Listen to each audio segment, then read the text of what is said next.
राधे राधे दोस्तों, कैसे हैं आप सब। दोस्तों, हमारे YouTube चैनल पर आपका स्वागत है। हमारे इस चैनल को सब्सक्राइब कीजिएगा और हमारे वीडियो को लाइक, शेयर और कमेंट्स ज़रूर कीजिएगा।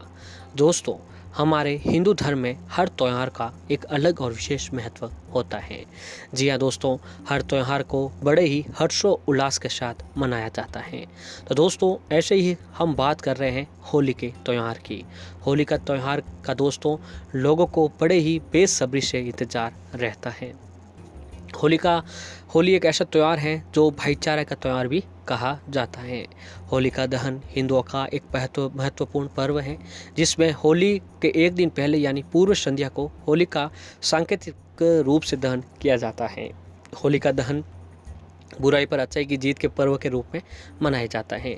होलिका दहन दोस्तों, होली का त्यौहार पहला दिन फाल्गुन मास की पूर्णिमा को मनाया जाता है। इसके अगले दिन रंगों से खेलने की परंपरा है, जिसे धुलंडी या फिर धूली नामों से भी जाना जाता है। इस साल होलिका दहन 28 मार्च के दिन को मनाया जाएगा। तो आइए दोस्तों, पहले जानते हैं कि इस दौरान आपको किस मुहूर्त में पूजा जो है करनी चाहिए। होलिका दहन, जिसे होलिका, दीपक और छोटी होली के नाम से भी जाना जाता है।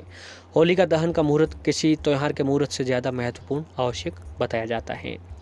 यदि किसी अन्य त्यौहार की पूजा उपयुक्त समय पर न की जाए तो मात्र पूजा के लाभ से वंचित होना पड़ेगा, परंतु होलिका दहन की पूजा अगर अनुपयुक्त समय पर हो जाए तो इसका दुर्भाग्य और पीड़ा देती है।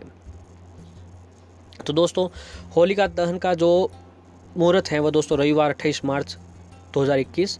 होलिका दहन मुहूर्त शाम को 6:37 से लेकर 8:56 तक का रहने वाला है, यानी कुल अवधि जो है दोस्तों 2 घंटे 20 मिनट की रहने वाली है। तो ऐसे में दोस्तों, इस दिन जो है अगर आप भगवान विष्णु जी की भी पूजा आराधना करते हैं तो दोस्तों आपके जीवन की सारी परेशानियां दूर होती हैं। इससे पहले दोस्तों एक छोटी सी कथा है जिसके बारे में हम आपको बताने जा रहे हैं। पुराणों के अनुसार दानवराज हिरण्यकश्यप ने जब देखा कि उसका पुत्र प्रहलाद शिवाय विष्णु भगवान के किसी अन्य को नहीं बजता है, यानी उनका हिरण्यकश्यप का जो पुत्र था वह प्रहलाद भगवान विष्णु जी के अलावा किसी और को नहीं पूजता था, तो वह क्रुद्ध और हो उठा और अंततः उसने अपनी बहन होलिका को आदेश दिया कि वह प्रहलाद को गोद में लेकर अग्नि में बैठ जाए, क्योंकि होलिका को वरदान था कि उसे अग्नि नुकसान नहीं पहुंचा सकती है। किंतु हुआ ऐसे कि ठीक विपरीत, होलिका जलकर भस्म हो गई और भक्त प्रहलाद को कुछ भी नहीं हो पाया। इस घटना की याद में इस दिन होलिका दहन करने का विधान है।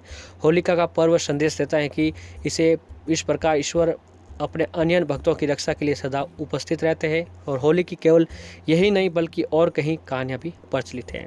तो दोस्तों, होली पर विशेष रूप से भगवान विष्णु और माता लक्ष्मी जी की आपको पूजा आराधना अवश्य करनी चाहिए। इस दिन भगवान विष्णु माता लक्ष्मी जी की पूजा करने से आपके जीवन की सारी परेशानियां जो है दूर होती हैं। तो ऐसे में दोस्तों, आप चाहते हैं कि आपके ऊपर भगवान विष्णु की कृपा रहे, माता लक्ष्मी जी आपके ऊपर प्रसन्न रहे, तो दोस्तों आपको आज के दिन यानी होली के दिन, पूर्णिमा होली के दिन आपको माता लक्ष्मी भगवान विष्णु जी के समक्ष व्रत अवश्य ही रखना चाहिए। जी हाँ दोस्तों, आज के दिन व्रत रखने से भगवान विष्णु माता लक्ष्मी जी अपने भक्तों पर अवश्य ही प्रसन्न होते हैं। तो आज के दिन दोस्तों सबसे पहले आपको एक काम करना चाहिए कि होली के दिन सुबह जल्दी उठकर भगवान विष्णु जी का और माता लक्ष्मी जी का मन ही मन उनका स्मरण करें, फिर व्रत का संकल्प लें। और दोस्तों, स्नान करने के बाद आपके घर के मंदिर में आपको एक काम करना चाहिए कि आपके घर के मंदिर में एक ऐसी तस्वीर होनी चाहिए जहाँ पर भगवान विष्णु और माता लक्ष्मी एक साथ विराजमान हो। उनके समक्ष बैठकर दोस्तों हाथ जोड़ें आपके सामने, फिर एक पूजा की थाली लें, फिर माता लक्ष्मी भगवान विष्णु जी के सामने एक देसी घी का दीपक जलाएं। दीपक जलाने के बाद दोस्तों आप हाथ जोड़कर माता लक्ष्मी जी के समक्ष इस मंत्र का जाप करें। दोस्तों मंत्र है ओम श्रीम श्रीये नमः, ओम श्रीम श्रीये नमः। इस मंत्र का जाप करें। इसके बाद दोस्तों भगवान विष्णु जी के समक्ष जो है हाथ जोड़कर आपको ओम नमो भगवते वासुदेवाय नमः, ओम नमो भगवते वासुदेवाय नमः, इस मंत्र का भी आपको जाप करना चाहिए। फिर दोस्तों एक आपको काम करना चाहिए कि आज जो है गूंजिया मिठाई जो आती है वह भोग में आपको अवश्य ही लानी चाहिए। गूंजिया मिठाई का भोग भगवान विष्णु माता लक्ष्मी जी को लगाएं और फिर उसी भोग का जो है लगाने के बाद, पूजा आराधना करने के बाद उस भोग को आप सभी परिवारजने जो हैं दोस्तों ग्रहण कर सकते हैं। तो ऐसा नहीं हो सकता है, तो अगर आप गुजिया अवेलेबल नहीं है तो दोस्तों आप आज के दिन यानी पूर्णिमा होली के दिन आपको खीर अवश्य ही बनानी चाहिए। जी हाँ दोस्तों, चावल की खीर पूर्णिमा के विशेष तौर पर बनाई जाती हैं। तो होली का इस पूर्णिमा के शुभ संयोग में अगर आप जो है खीर बनाते हैं, जी हाँ दोस्तों, चावल की खीर बनाकर माता लक्ष्मी भगवान विष्णु जी को भोग लगाकर आप सभी परिवारजन ये ग्रहण करते हैं, तो दोस्तों आपके जीवन की सारी परेशानियां पल भर में ख़त्म हो जाती हैं। तो दोस्तों ऐसे ही हर त्यौहार की तरह विधि विधान से पूजा पाठ और भोग प्रसाद की परंपरा हमारे हिंदू शास्त्रों में काफ़ी पुरानी है। तो इसी क्रम में आज हम आपको बता रहे हैं कि गणेश जी, शिव जी, माँ दुर्गा और अन्य देवी देवताओं को कैसे पूजा करें और होली पर उन पर क्या चढ़ाएं ताकि पूर्ण हो सके आपकी सारी मनोकामना। तो दोस्तों इसमें सबसे पहले बात करते हैं भगवान श्री कृष्ण जी की। तो होली पर कृष्ण और राधा की विशेष रूप से पूजा की जाती है। उन्हें आप अपने घर के मुख्य द्वार पर भी स्थापित कर सकते हैं और होली के शुभ अवसर पर राधा कृष्ण जी को पूजा में रंग और पिचकारी को शामिल किया जाना चाहिए। इससे पति पत्नी को संबंध में मिठास बनती है और परिवार में सुख समृद्धि आती है। और ऐसे ही भगवान गणेश जी को इस चीज़ का भोग अवश्य लगाएं। दोस्तों होली के शुभ अवसर पर गणपति बप्पा को भी आप प्रसन्न कर सकते हैं। उनकी विधि विधान से पूजा करने के साथ ही आप गणेश जी को प्रिय ठंडाई का भोग लगाएं। जी हाँ दोस्तों, आज के दिन जो है अगर आप भगवान गणेश जी को ठंडाई का भोग लगाकर फिर आप सभी जने घर के सभी सदस्य उस ठंडाई ग्रहण करते हैं, तो इससे दोस्तों गणपति बप्पा आपसे ज़रूर प्रसन्न होकर आपकी सभी मनोकामनाएं पूर्ण करते हैं। और ऐसे ही भगवान भोले बाबा को होली के शुभ मौके पर भगवान शिव जी के मंदिरों में चिता की राख और रंगों से होली खेलने की परंपरा है। आप घर पर भी शिव पूजा करके उन्हें प्रसन्न कर सकते हैं। घर के मंदिर में भगवान शिव की तस्वीर या प्रतिमा पर होलिका दहन की राख चढ़ाकर आप भोले बाबा को प्रसन्न जो है कर सकते हैं। और ऐसे ही हनुमान जी की कृपा प्राप्त करने के लिए दोस्तों होली पर हनुमान जी के मंदिरों में पूजा पाठ से जुड़े विशेष प्रकार के आयोजन होते हैं। हनुमान जी को इस दिन छोला चढ़ाया जाता है और गुड़ से बनी मीठी रोटियां का भोग लगाया जाता है। होली के मौके पर आप घर के पूजा स्थल में हनुमान जी को सिंदूरी रंग का गुलाल या फिर रंग आप चढ़ा सकते हैं। इससे हनुमान जी भी आपके ऊपर ज़रूर प्रसन्न होते हैं। होली पर माँ दुर्गा को आप लाल चुनरी या फिर लाल साड़ी भी चढ़ा सकते हैं और बाद में ये साड़ी आप किसी ज़रूरतमंद को दान कर दें। ऐसा करने से माँ दुर्गा की विशेष कृपा प्राप्त होगी और आपके सारे कष्ट दूर होकर घर में सुख समृद्धि बनी रहती है।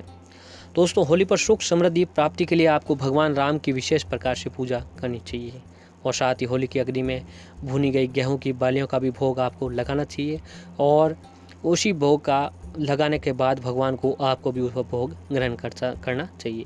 भगवान आपके भंडार पैसों से भरे के रखेंगे सदैव, आपको कभी भी पैसों की कमी नहीं होगी।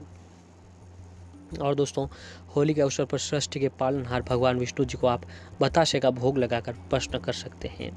इस बात का आपको ध्यान रखना चाहिए कि भगवान विष्णु जी को बताशे का भोग आपको अवश्य ही लगाना चाहिए। फिर दोस्तों वह भोग जो है बतासे का भोग लगाने के बाद दोस्तों साथ ही माता लक्ष्मी जी को पीली या फिर सफ़ेद मिष्ठान का आप भोग लगा सकते हैं। फिर दोस्तों बतासा और जो भी आप माता लक्ष्मी जी को जिस चीज़ का भी भोग आप लगा रहे हो उस भोग को आप खुद को भी ग्रहण करना चाहिए। इससे दोस्तों माता लक्ष्मी जी की कृपा आपके ऊपर अवश्य ही बनती है। तो दोस्तों ये वह चीज़ें थी जिसे आपको आज के दिन अवश्य ही ग्रहण करनी चाहिए भोग में, जिससे आपके ऊपर जीवन की सारी परेशानियां दूर होती हैं। अब आइए आपको बताते हैं कि न खाएं ऐसी चीज़ें। तो होलिका दहन के दिन यानी फाल्गुन पूर्णिमा के दिन किसी के घर पर या किसी की दी हुई सफ़ेद चीज़ों का खाने से आपको बचना चाहिए। प्राचीन काल से ही ऐसी मान्यता चली आ रही है कि होलिका दहन के दिन नकारात्मक ऊर्जा अधिक सक्रिय रहती है, जिनसे आपको बचना चाहिए।